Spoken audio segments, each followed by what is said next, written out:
ఈరోజు మనం తోటకూర ఈజీగా టేస్టీగా ఎలా తయారు చేయాలో చూద్దామండి.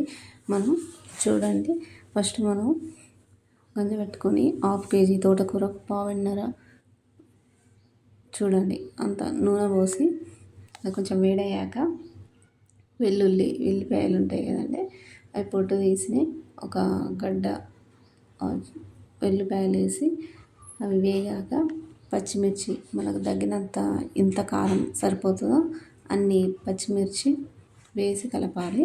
అవి వేగాక ఒక ఉల్లిగడ్డ కట్ చేసేయాలండి. చూడండి అవి వేగుతున్నాయి. అవి వేగిన తర్వాత ఒక ఉల్లిగడ్డ కట్ చేసి బాగా కలపాలి. ఇవి కొంచెం వేగితేనే మంచిగా ఉంటుందండి, పచ్చిగా అంత మంచిగా ఉండదు. ఒక 2 నిమిషాలు అవి మొత్తం వేగిన తర్వాత పసుపు వేసుకుంటే వేసుకోవచ్చు, లేకుంటే లేదు, ఇష్టం. నేనైతే లైట్గా వేస్తానండి తోటకూరలో.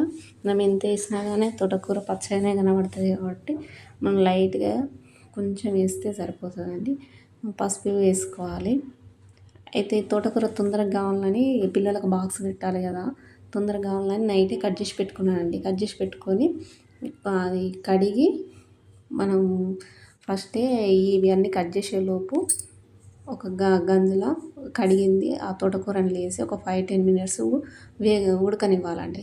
అందులో కొంచెం ఉప్పును, మీరు ఇష్టం ఉంటే టమాటాలు వేసుకోవచ్చు, లేకుంటే చింతపండు అయినా టమాటా అయినా ఏది వేసుకోవచ్చు. నేను ఒక 2-3 టమాటాలు కట్ చేసి కొంచెం ఉప్పు వేసి ఆకు అవి 3 వేసి ఒక పక్కకు దాన్ని ఉడకబెట్టిన ఒక 10 నిమిషాలు. అవి ఉడికేంతలోపు మనం ఉల్లిగడ్డ, పచ్చిమిర్చి, వెల్లిపాయలు ఇవన్నీ తీసి రెడీ పెట్టుకోవాలి. కొంచెం తొందరగా పిల్లలకు తొందరగా బాక్సులకు అందడానికి కోసమని ఇట్లా చేసుకుంటే టేస్ట్ మంచిగా ఉంటుంది. మీరు ఒకసారి ఇట్లా ట్రై చేయండి. టైంను బట్టి ఏది ఎలా చేసుకోవాలో చూసుకోండి.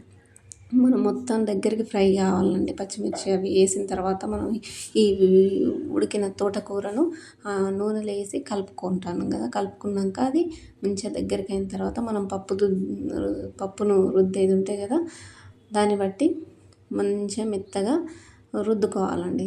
ఇక డైరెక్ట్ మనం ఆఫ్ చేసి తింటే పిల్లలకు అంత నారలు వచ్చి చక్కగా తినరు కదా, అందుకనే పచ్చిమిర్చి, ఉల్లిగడ్డ, ఎల్లిపాయ అన్నీ మంచిగా మెత్తగా నూరినట్టు చేసినాం అనుకో అన్నీ ఏది వేస్ట్ కాకుండా అన్నీ మంచిగా ఉంటాయి, టేస్ట్ వస్తుంది. చూడండి ఇలా చేసుకోండి. డైరెక్ట్ 1 నిమిషం ఒక స్టవ్ ఆన్ చేసి కొంచెం అంత దగ్గరకని స్టవ్ ఆఫ్ చేసుకుంటే సరిపోతుందండి. ఇలా చేసుకుంటే టేస్ట్గా ఉంటుందండి. చూడండి అరకిలో తోటకూర ఎంత అయిందో చూడండి. మీరు ఒకసారి ఇలా ట్రై చేయండి. చూడండి ఎట్లా వచ్చిందో. కొంచెం ఆయిల్ అనేది మనకు ఏ కూర వండినా అట్లా పైకి తేలేదాకా ఉంచుకుంటే కూర టేస్ట్గా ఉంటుంది. తప్పకుండా లైక్ చేయండి, షేర్ చేయండి, సబ్స్క్రైబ్ చేయండి ప్లీజ్.